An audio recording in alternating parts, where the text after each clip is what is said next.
Nabi melihat ada orang di hadapannya. Ini masih waktu Isra Mi'raj tadi. Nabi melihat di hadapannya ada orang. Di depan orang itu ada daging segar, bagus. Dibiarkannya. Ditengoknya pun tidak. Tapi ada daging busuk berulat. Itulah yang dia makan semangat. Kata Nabi Jibril, ini siapa ini? Kalau bahasa Medannya, who is this? Ini orang Medan yang terlalu banyak makan emping melinjo. Ini siapa ini? Kata Jibril alaihissalam, itulah orang yang punya istri baik, solehah, tapi ternyata dia selingkuh dengan sepia. Judul lagunya pun apa? Cinta Satu Malam. Judul lagunya apa? Kan ku hapus bibirmu dengan bibirnya oleh bibirku. Judul lagunya apa? Selimut Tetangga. Macam tak ada aja duit kau beli selimut. Itu di Monja banyak selimut bekas. Masih ada Monja lagi? Kusangka udah tutup. Apa ibu yang dimuliakan Allah Subhanahu wa taala? Maka setelah makan haram tadi bersih, maka yang kedua, pakailah istri yang istri yang halal nih. Kan ada label tertulis nih, halal. Fatwa MUI. Sudah lulus LPPOM. Lembaga Pengawas Badan Obat dan Makanan. Ini tetap juga dia mencari bini haram. Memang sekarang ini perselingkuhan mudah sekali Bapak Ibu. Berawal dari Facebook baruku. Saya nyanyi ini bisa, kalau mau saya udah 10 album. Tapi nanti kalau saya nyanyi, penyanyi itu nganggur pula. Itu aja saya tak mau. Apa kata anak-anak negeri? Sombong kali, bukan sombong. Memang fakta gimana lah. Coba kalian cari ustadz di Indonesia ini yang subscribe-nya 1 juta orang. Coba kalian cari ustadz di Indonesia ini yang viewer 100 juta orang. Coba kalian cari di Indonesia ini ustadz yang follower Instagramnya 8 juta orang. Siapa lagi kalau bukan Ustadz Somad? Maksud saya yang belum follow lah. Hanya tepuk-tepuk tangan aja. Oh, tepuk tangannya bukan main lagi. Oh, begitu selesai acara. Apa subscribe dah? Apa Instagram itu? La ilaha illallah. Aku pun tak tahu. Saya sampai sekarang tak tahu saya buka Instagram tuh. Ada anak-anak muda yang kreatif. Makanya kita banyak-banyak berkawan sama anak muda. Saya udah tua, Bu. Udah tua saya, 42 tahun. Tapi banyak orang bilang, Ustaz macam 22 kata dia. Karena kita berkawan sama anak-anak muda ini, kita pun ikut menjadi muda. Coba kalau berkawan sama atu-atu, bawaannya mau mati aja.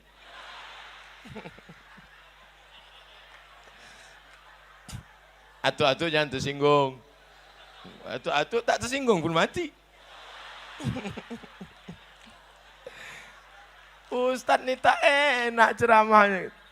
Sakit hati kita. Kalau kita cerita di kampung kita sendiri, mana ada orang sakit hati, betul? Kata dia betul, tapi dalam hatinya, mak sakit kali hati gua. Begitulah baik istrimu, tengoklah dia sopan, baik, jilbabnya panjang, roknya panjang. Kau cari juga lagi di luar. Di mana ketemunya? Di grup WA. Abang pergi reuni dulu ya, Dek. Aku ikut, Bang. Jangan ikut, jangan. Tak boleh, orang itu tak ada buat bini. Pergilah ke sana, jumpalah sama mantan. Begitu sampai di sana, pas mau nyendok nasi,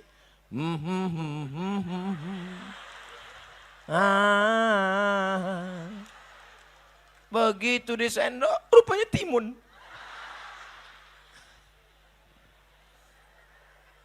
Udah berapa lama kita nggak jumpa ya? Udah 30 tahun, Bang. Oh, lamanya. Terakhir kita di mana? Waktu ada sepak bola di Stadion Teladan. Nonton apa kita waktu itu? Itulah layar tancap. Kadang-kadang bola itu bulat, kadang-kadang peta. Naik apa kita waktu itu? Naik Sudako, kau naik Kocan. Naik Bemo. Udah nikah kau? Udah, Bang. Anak kau berapa? 3. Mana gambar lakimu ini? Peot laki kau tengok. Mana ganteng abang sama lagi? Ganteng abang lah. Kenapa kau nikah sama dia? Itulah bang, takdir buruk. Inilah mimpi yang belum pernah berakhir bang. Akhirnya tukar-tukar nomor. Akhirnya cerita, curhat. Apa kata orang Inggris? Witing trisno jalaran suko kulino. Cinta tumbuh karena ingin sering bersama CLBK. Cucian lama belum kering.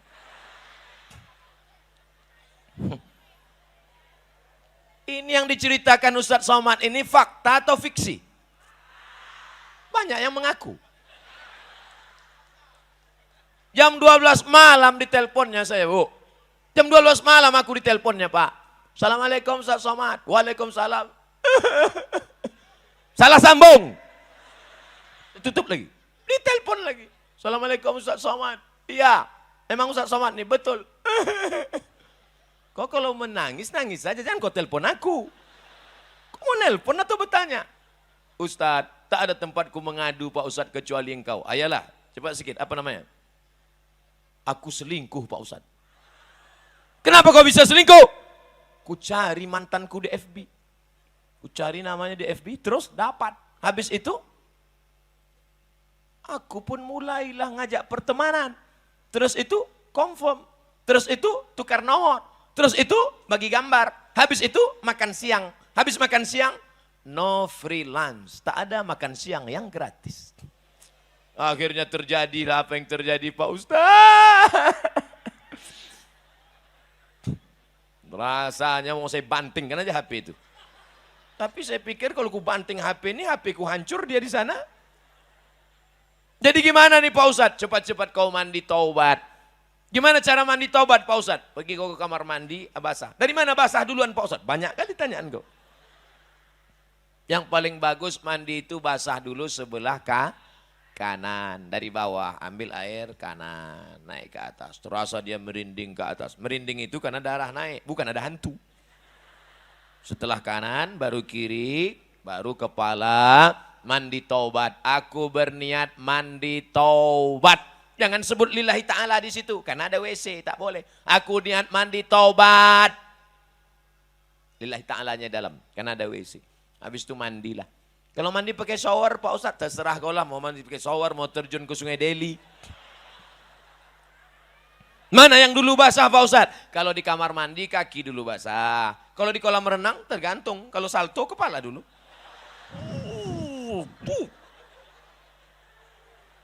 Jadi kalau mandi taubat nih hilang dosa kita Pak Ustadz. Kalau mandi taubat, apalagi kau pergi ke sungai, apalagi kalau kau sampai ke Belawan.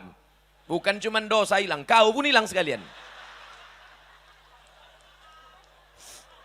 Nah, pergi kau tepi Belawan sana, terjun kau ke bawah. Setelah itu baru sholat sunat usolli sunnatat taubat rakaataini lillahi ta'ala. Allahu Akbar. Allahu Akbar kabira. Ustaz, aku belum hafal Allah. Tak usah aku baca Allahu Akbar kabira. Langsung aja Al-Fatihah. Karena Allahu Akbar kabira itu sunat. Dibaca bagus, tak dibaca keterlaluan. Alhamdulillahirrabbilalamin. Ar-Rahmanirrahim. Maliki yaumiddin. Sampai habis itu ayat, baca ayat apa-apa aja. Hafal kau sabbihis? Tidak Pak Ustaz. Alam Nasrah? Tak juga Pak Ustaz. Izaja? Tak juga Pak Ustaz. Kuliah hafal tapi pas simpang tuh kadang berbelok-belok. La ilaha illallah. Parah kali. Mau kuantukkan aja kepala yang ketiang. Apa yang kau hafal? Kulhu Pak Ustaz. Kenapa itu yang kau hafal? Setiap aku baca itu ingat aku Ustaz Somad. Qul huwallahu ahad. Allahus. Mantap. Lanjutkan. Rakaat pertama kulhu, rakaat kedua kulhu, habis itu salam. At-tahiyatul barakatuh salawatu thayyibatullah assalamu alayka ya nabi wa rahmatullahi wabarakatuh assalamu alayna wa ala ibadillah sholihin asyhadu an la. Kenapa kau baca cepat-cepat? Kalau lambat-lambat lupa Pak Ustaz. La ilaha illallah. Assalamualaikum warahmatullah. Assalamualaikum warahmatullah. Habis mandi taubat, sholat sunat taubat, habis itu Astaghfirullah Rabbal baraya Astaghfirullah minal khataya. Kalau sampai melelehkan air mata lebih bagus. Kalau payah menangis, dekatkan bawang. Tapi jangan nangis kau kuat-kuat. Apalagi binimu sedang tidur. Astaga. Bangun dia. Abang kenapa nangis? Banyak kali dosaku dek. Mana ada dosa kita? Kita dulu kan tak ada pacaran. Jumpa langsung nikah. Bukan sama kau, sama mantan. Hancur dunia persilatan. Oleh sebab itu maka tema memang luar biasa tema petang ini. Mantap temanya. Isra Mi'raj tapi kata kunci keyword. Ke kunci, word kata, keyword kata kunci, password. Nah, itu password lain itu. Kata kuncinya adalah setelah peringatan Isra Mi'raj ada perubahan. Mudah-mudahan suami-suami yang selingkuh-selingkuh berubah. Anak-anak lajang yang pacaran-pacaran putus kalian habis dari pengajian. Ya Allah, anak lajang-lajang ini yang pacaran-pacaran, yang bercewek-bercewek, yang pacaran-pacaran, habis ini berubah, putuslah mereka ya Allah. Diaminkan mereka, putus kalian. Banyak yang pucat ku tengok. Apa pacaran? Perempuan yang mau pacaran sudah menjual harga dirinya. Uangmu banyak, tapi hargamu tak ada. Tak ada hargamu, kau sudah dicengkali orang. Tak ada apa-apanya pada dirimu. Bonceng sana, bonceng sini, jalan sana, jalan sini, gembung masuk angin. Yang hamil 9 bulan 10 hari, laki-laki apa perempuan? Perempuan. Yang muntah-muntah, ngidam-ngidam, panas dingin. Laki-laki apa perempuan? Perempuan. Yang melahirkan anak, laki-laki apa perempuan? Mana ada laki-laki melahirkan? Oleh sebab itu maka yang menanggung penderitaan ini adalah perempuan. Hai perempuan, jaga harkat martabat dirimu. Ingat, martabat bukan martabak. Hai laki-laki, kalian punya adik perempuan. Hai laki-laki, kalian punya anak perempuan. Hai laki-laki, kalian punya kakak perempuan. Sekarang kalian memainkan perempuan, sampai saatnya kalian akan punya anak perempuan. Waspadalah. Oleh sebab itu mesti ada perubahan. Pulang dari sini, jangan pulang dari sini. Sekarang juga, buka HP, cari nama dia. Mana nama dia? Mana? Delete. Wow. Buka FB, cari nama dia, langsung unfriend. Habis itu update status. Apa statusmu? Buanglah mantan pada tempatnya. Nah, kalian pacaran. Apa itu pacaran tuh? Omong kosong. Adinda, buah hati belayan jiwa, siang dan malam terbayang-bayang, makan tak kenyang, tidur tak lelap. Pret. Sampai masanya kau akan menanggung deritanya. Betul? Tapi orang tua juga mesti ikut. Orang tua mesti mengawal. Karena perbuatan ini juga ada kontribusi orang tua. Datang anak lajang bertamu. Ibu, anak ibu ada. Ada, masuk. Kalian duduk sini ya. Ibu sama bapak nonton TV dalam. Kalian silakanlah, berzina kalian. Zina. Bapak harus berani bertanya, kau mau apa ke sini? Saya mau diskusi Pak Ustadz. Udah 10 kali kau datang diskusi aja. Kalau memang kau jantan, kau pinang anak gadisku. Tapi kalau kau bencong, pergi kau balik. Kalau kau jantan, bawa bapakmu datang sini, pinang, kunikahkan. Tapi kalau kau tak jantan, kau potong tuh burung, kau kasih ke itik.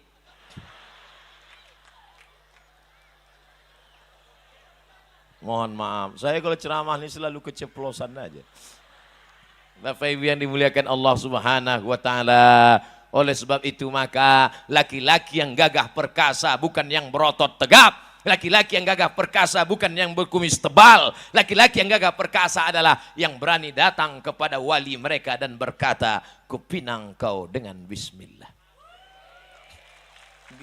Yang tepuk tangan aja. Ya asik tepuk tangan aja. Pas mau datang ke rumah calon mertua menggeletar, terkencing. Bapak Ibu yang dimuliakan Allah Subhanahu wa Ta'ala, kalian yang masih kuliah, serius aja kuliah. Semester 1, semester 2, semester 3, semester 4, semester 5, semester 6, KKN, nulis skripsi, lulus. S1, S2, S3, habis itu berhasil kalian. Kalau kalian sudah doktor, berhasil, berkarya, berkantor, punya jabatan. Tengok macam Pak anggota DPD kita, Pak Batubara. Kenal Bapak Ibu orangnya? Tegak dulu bang, banyak yang tak kenal. Orang ini mau menengok, mana orang mau ditengok? Itu yang ganteng tuh, nampak kan? Itu dia. Ya, berhasil. Kalau udah berhasil semua ngaku kawan. Saya ditanya orang, Ustaz Somad, kenal Ustaz Pak DPD Pak Batubara? Saya keluarkan KTP saya. Sama kami, sama-sama Batubara. Padahal pas saya tanya, dia tak kenal sama saya. Bapak Ibu yang dimuliakan Allah Subhanahu wa taala. Kalau kalian sudah berhasil, tanya Pak anggota DPD kita, kalian tanya, kira-kira banyak tak orang mau sama dia setelah? Jangankan beliau yang ganteng, saya aja yang kurus kering hitam tak berbulu. Dia kan berbulu. Saya aja yang kurus jelek buruk begini. Coba kalian tengok komen-komen di FB, di YouTube. Apa kata mereka? Ustadz, jadikan yang kedua ya, gitu deh. Apalagi kalian yang ganteng-ganteng ini, betul? Kau ku tengok, garang kali kau ku tengok. Orang pun garang, rupanya tak tahu gagang parang. Apa ibu yang dimuliakan Allah Subhanahu wa taala. Oleh sebab itu ini kita jaga, jangan sampai macam yang ditengok Nabi dalam Isra dan Mi'raj. Habis. Tapi saya tak mau judul ceramah saya ini jadi fitnah nanti. Apa judul ceramah Ustaz Somad tadi? Ada 2 hikmah Isra Mi'raj.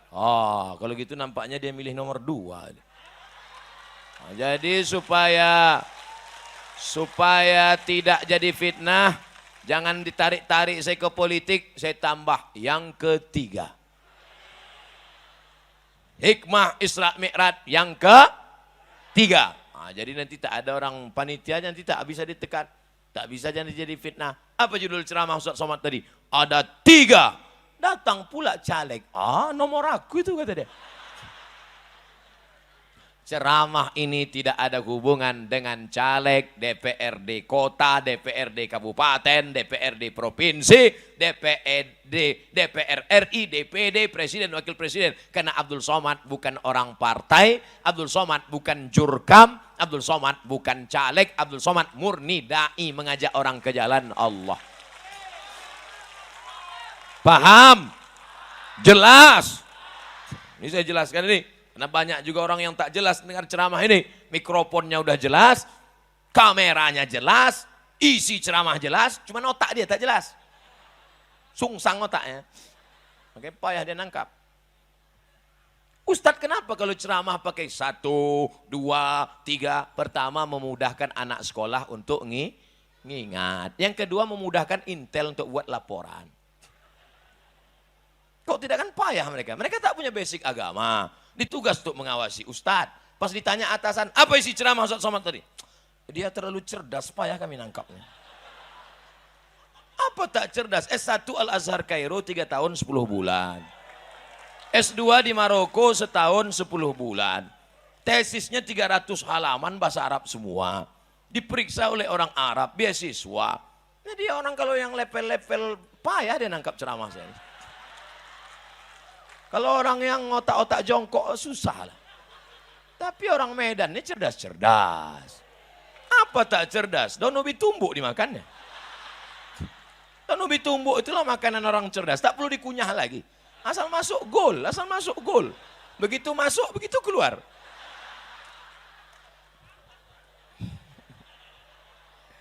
Apa ibu yang dimuliakan Allah? Kalau ceramah kita di kampung orang lain, kita cakap begitu tersinggung dia. Disangkanya ngejek makanan dia. Kalau ini kan makanan kita juga, betul? Bilang aja betul, apapun yang aku bilang betul. Yang pertama, apa tadi yang pertama? Makanan mesti halal. Yang kedua, jangan sampai terjebak pada makan daging busuk, selingkuh, perempuan nakal, pelakor, senior.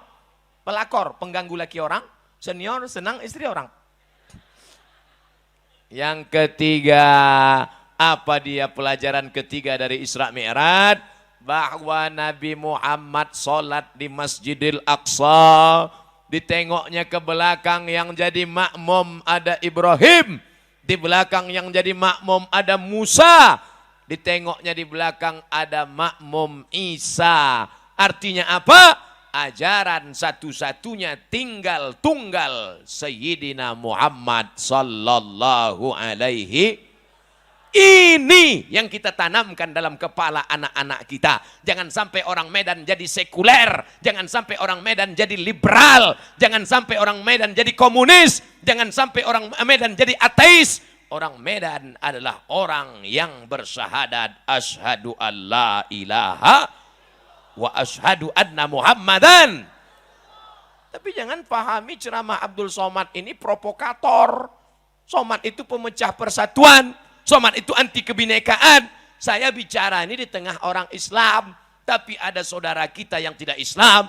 Ada Hutria Kristen Batak Protestan. Ada yang Katolik Santa Maria. Ada Konghucu Hindu dan Buddha. Mereka tetap saudara kita dalam bingkai kebinekaan negara kesatuan Republik Indo. Makanya kalau dengar ceramah tonton sampai habis. Ini yang jadi masalah nih dua aja. Yang pertama, tak ada paket. Yang kedua, tak ada otak. Asal ada otak, ada paket, jadi barang tuh. Ada otak, tak berpaket. Itulah menganga-nganga aja. Gimana mau paham ceramah? As. Kenapa ini? Isi lah 4 giga. Yang tak punya otak tersinggung. Makanya banyak makan otak-otak. Bapak Ibu yang dimuliakan Allah Subhanahu wa taala. Oleh sebab itu yang ketiga ini adalah didiklah anak-anak kita. Tengok. Siapa yang tak bangga ceramah di Medan? Anak kecil dengan ceramah. Anak kecil itu emaknya. Di belakang anak kecil itu anak kecil badan besar. Sehat anak Ustaz. Itu yang pakai sorban, pakai jubah, itu yang akan menjadi pelanjut para habaib, para alim ulama. Yang akan membimbing zikir di kota Medan nanti insya Allah. Yang pakai peci, pakai kemeja, itu nanti jadi kepala kantor Kementerian Agama. Yang pakai baju kaos, Menteri Olahraga. Yang pakai jilbab cantik, Ketua Dharma Wanita. Tapi dia bukan PKK. PKK itu perempuan kurang kerja. Nanti PKK tersinggung. Tidak, tak tersinggung. Takut mati semua. Saudaraku yang dimuliakan Allah Subhanahu wa taala. Oleh sebab itu nanti nak kau mau jadi apapun bebas. Abdul Somad ceramah dari 4:30, sekarang sudah pas 5:30. 60 menit Abdul Somad ceramah, anak-anak masih lagi matanya melotot mendongak. Di tempat lain ceramah saya baru setengah jam. Ustadz berapi-api di atas, dia berair-air meleleh-leleh dia. Tapi di Medan cobalah tengok, tak ada, semangat, yang berdiri-berdiri. Cuma mau tidur berdiri.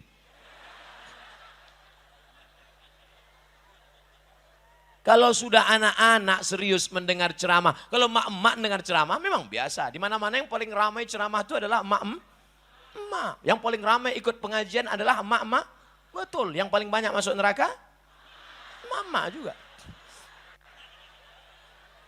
Yang paling banyak masuk surga emak-emak juga. Nanti kalau ada ustadz yang ceramah paling banyak di neraka emak-emak. Ustadz, tolong kau sambung cerita itu. Jangan putus sampai di situ. Ada kelanjutannya. Yang paling banyak pengajian emak-emak dan yang paling banyak di surga pun emak-emak. Karena memang jumlah manusia ini yang paling banyak perempuan. Itulah maka satu laki-laki boleh punya istri, Pak. Saya mancing aja.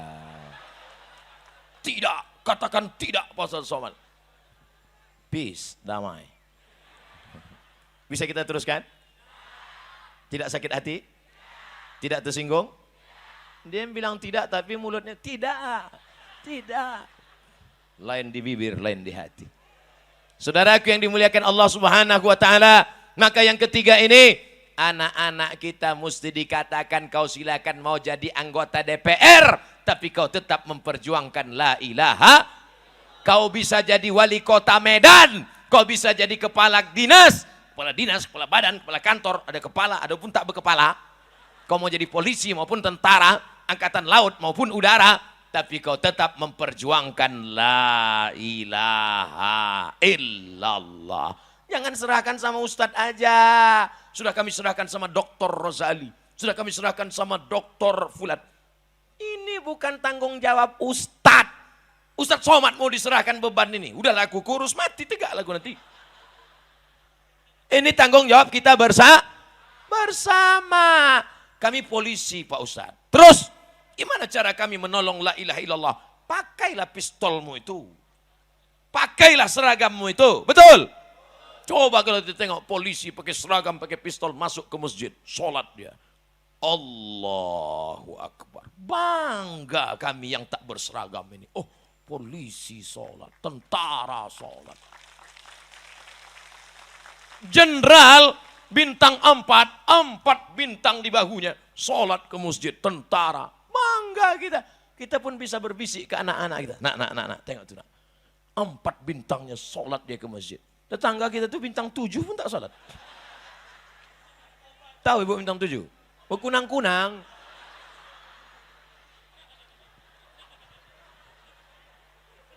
Oleh sebab itu maka gantungkan cita-citamu setinggi bintang di langit. Tapi kakimu tetap menginjak ke bumi. Berakar ke bawah. Berpucuk ke atas. Berbatang kayu.